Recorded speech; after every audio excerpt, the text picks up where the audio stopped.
Hi കൂട്ടുകാരെ, ഇവിടെ പോത്ത് മേയാൻ വന്നിട്ടുണ്ട് കേട്ടോ. നിക്കൂസിനിപ്പോൾ ഇവിടെ കളിക്കാൻ ആൾക്കാരെ കിട്ടിയതുകൊണ്ട് നിക്കൂസ് ഇവിടെ കളിക്കുന്നുണ്ടോ. ഈ സീമക്കൊന്നൻ്റെ പൂവില്ലേ, ഇതിനെന്താ പറയാന്നറിയില്ല. എനിക്ക് അപ്പോൾ അവിടെ നിൽക്കുന്നുണ്ട് നമ്മുടെ പോത്തപ്പം മേലില്ലേ, അത് ആ തുടിയിൽ നിൽക്കുന്നുണ്ട് കേട്ടോ. വേണ്ട ഈ കറുപ്പ് വേണ്ട. ബാ ബാ ബാ അവിടെ പോത്ത് പോത്തും ബാ. ഇവിടെ ഒരേ കളിയാണ്. മിക്കൂസ് ചെരുപ്പിട്ട് കൊടുത്ത് ഇടില്ല, അഴിച്ചു കളയാ. അതവിടെ കളിച്ചുകൊണ്ടിരിക്കുന്നുണ്ട്. ചെറിയ ചുമയും ജലദോഷമൊക്കെ ഉണ്ട് കേട്ടോ. മുട്ടച്ചി ഈ പൂ വലിക്കുന്നു. അപ്പോൾ മുട്ടയ്ക്ക് വലിക്കാൻ കിട്ടാണ്ടായി. ഇപ്പം ഞാൻ വലിച്ചു തരാൻ പറയാം കേട്ടോ. അവളിങ്ങനെ കോലുകൊണ്ട് തട്ടുന്നതാണ് ഞാൻ നോക്കി നിൽക്കുകയായിരുന്നു. അവൾ കറക്റ്റായി തട്ടണ്ടേ. അപ്പോൾ അതുപോലെ ഞാനും കോല് വാങ്ങിച്ചിട്ട് തട്ടി കൊടുക്കുന്നുണ്ട്. അവർ ആ പൂവ് എടുത്തിട്ട് ഇങ്ങനെ കളിക്കാൻ വേണ്ടിയിട്ട്, വേറൊന്നുമില്ല. അവരതിലിങ്ങനെ ഓരോരോടെ കൂട്ടി വെച്ചിട്ട് ഇങ്ങനെ കളിക്കല പരിപാടി. അപ്പം ഞാൻ കുറച്ചെണ്ണം തട്ടി കൊടുത്തു കേട്ടോ. നമ്മുടെ കുട്ടിക്കാലത്തും ഇതുപോലെ നമ്മൾ വലിക്കാറുണ്ട്. അതുപോലെ നഖപ്പൂ പറയും, ഒരു ചുവപ്പ് കളറ് നഖം പോലെ ഉണ്ടാവും. എന്നിട്ട് അതിങ്ങനെ കയ്യിലൊക്കെ ഒട്ടിച്ച് കളിക്കും. അതുപോലെ ഈ സീമക്കൊന്നൻ്റെ ഈ പൂവ് ഇതൊക്കെ നമ്മൾ ചോറും കറിയൊക്കെ വെച്ച് കളിക്കേണ്ട. പണ്ട് ഒരു ചിരട്ടിയിൽ മണ്ണ് ഇത് കറിയൊക്കെ ഉണ്ടാക്കാൻ വേണ്ടി വെള്ളമൊക്കെ ഒഴിച്ച് മിക്സ് ചെയ്ത്. അപ്പം എനിക്കിവരിങ്ങനെ കളിക്കുന്നുണ്ടപ്പോൾ എനിക്ക് അതാട്ടോ ഓർമ്മ വന്നത്. പക്ഷെ അന്ന് നമ്മൾ ചോറും കറിയും വെച്ച് കളിക്കും. ഇന്നിപ്പോൾ അവരത് കൂട്ടിയിട്ടിട്ട് അങ്ങനെ കളിക്കണം കേട്ടോ. അപ്പം എനിക്ക് എത്തുന്ന അതൊക്കെ ഞാൻ അവർക്കിങ്ങനെ വലിച്ചു കൊടുക്കുന്നുണ്ടായിരുന്നു. അതിൻ്റെ ഇടയിൽ നമ്മുടെ പോത്തപ്പന്മാർ അവിടെ നീങ്ങുന്നുണ്ട് കേട്ടോ. അതാ കണ്ട കാറിൻ്റെ സൈഡിൽ കാറിൻ്റെ ഫ്രണ്ടിൽ പോത്ത് നിൽക്കുന്നത്. അപ്പോൾ അവരെയും നോക്കി ഇതവിടെ പിള്ളേരുടെ കൂടെ കളിച്ചിട്ട് ഇങ്ങനെ നിൽക്കുന്നുണ്ട് കേട്ടോ. പോത്തപ്പന്മാർ ഇതിലൂടെ മേഞ്ഞിട്ട് തന്നെയാണ് നമ്മൾ പോത്ത് മേയുന്ന പറമ്പ് കാണിച്ചു തന്നിട്ടില്ല, ഒരു കാട്, അതിൻ്റെ ഉള്ളിലോട്ട് പോകുന്നത് കേട്ടോ. അപ്പോൾ നമ്മുടെ 3 പോത്തപ്പന്മാരുണ്ട് കണ്ട.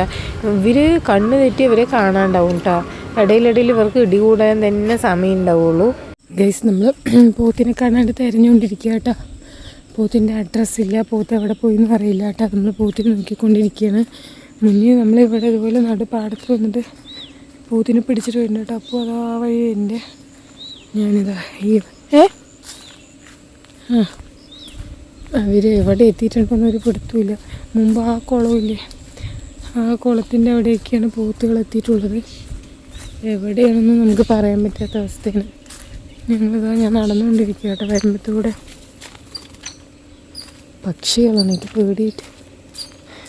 അല്ലെങ്കിൽ ഈ പറമ്പിലൊക്കെ ഒരു മേയുക, ഈ പറമ്പിൽ കാണാനില്ല. നമുക്ക് നോക്കട്ടെ.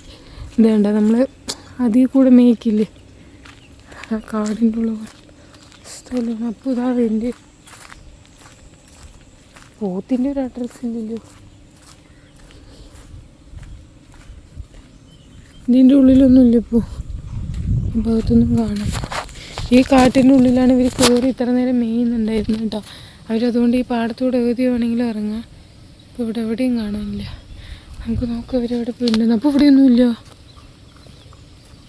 ഇങ്ങോട്ടൊക്കെയോ വരിക. കാടും മേടും അലഞ്ഞ് നമ്മൾ പോത്തിനെ തരുന്നു. വാട പന്നികളെ നോക്കും ഇവിടെ നിൽക്കണേ. നമ്മൾ എവിടെയാണോ മേയ്ക്കാൻ നിന്നത് അവിടെ തന്നെ വന്ന് നിൽക്കണം. ഇവർ ആ കാട്ടിൻ്റെ കാട്ടിൻ്റെ ഉള്ളിൽ പോയി. അപ്പോൾ അതിൻ്റെ ഉള്ളിലൊക്കെ തിരയുന്ന സമയത്ത് അവർ ഇതിൽ കൂടെ കയറി ഇതേ വന്നാണ് തോന്നുന്നു കേട്ടോ. ഇതവിടെ നിൽക്കുന്നുണ്ട്. അപ്പോൾ വീണ്ടും അതിൻ്റെ ഉള്ളിൽ പോയി നോക്കട്ടെ പറഞ്ഞിട്ട് പോയതാണ്. സ്വത്ത് ഇവിടെ നിൽക്ക്, കൈ കടയണം. കള്ള ഹിമാറുകളെ, നിങ്ങളെ തിരഞ്ഞിട്ട് അധികം പോയപ്പോൾ നിങ്ങൾ ഇതേ വന്നൂല്ലേ. ഹലോ പോത്തേ പറഞ്ഞാൽ ഒന്ന് ഇടിക്കും ഇവർ. പോടി ഇതോ ഗുണ്ടമ്പത്തിന് തലക്കടിക്കും. അപ്പോൾ അതേ തിരഞ്ഞു പോയപ്പോൾ അവന്മാർ ഇതേ കയറി വന്നാണ് തോന്നുന്നു കേട്ടോ. ഇനി നമുക്ക് അവന്മാരെ ആട്ടിയിട്ട് വീട്ടിൽ പോകട്ടെ. അപ്പം ഇന്ന് ഇത്രയേ ഉള്ളൂ വീഡിയോ. അവന്മാർ ഇത്രയൊക്കെ മേഞ്ഞാൽ മതി. അപ്പോൾ നമ്മുടെ വീഡിയോ ഇഷ്ടപ്പെടുന്ന എല്ലാവരും നമ്മുടെ ചാനൽ ഒന്ന് സബ്സ്ക്രൈബ് ചെയ്ത് സപ്പോർട്ട് ചെയ്യണേ. നെക്സ്റ്റ് ഒരു വീഡിയോ മേഞ്ഞിരിക്കും. ബൈ.